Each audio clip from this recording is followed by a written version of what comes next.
প্রথমে যখন আমাদের কাছে কোনো গান আসে আমরা আসলে একদম স্ক্র্যাচ থেকে আমাদের কাজ শুরু হয় তো কোন সিনেমা কি আমরা অত কিছু জানতে পারি না।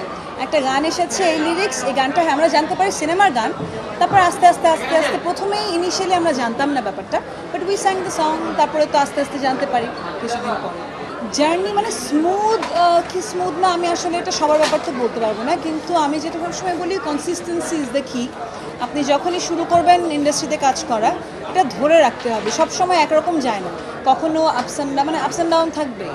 তো স্মুথ রাস্তা বলে কিছু নেই আসলে। প্রতিবারই গানগুলো মনে হয় খুব চ্যালেঞ্জিং, আর চ্যালেঞ্জিং না মনে হলে আমি ওই কি বলবো, ওই কিকটা পাই না একটা গান করার। তো প্রতিটা গানই আমার কাছে মনে হয় খুবই চ্যালেঞ্জিং।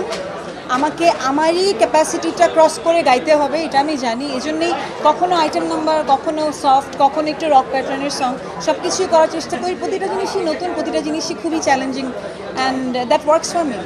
অনেক সময় থাকে যে আমরা কিছু গান করি না, কিছু গান করি, এরকম আমাদের কোনো একটা ডিসিশন বলতে পারবো না।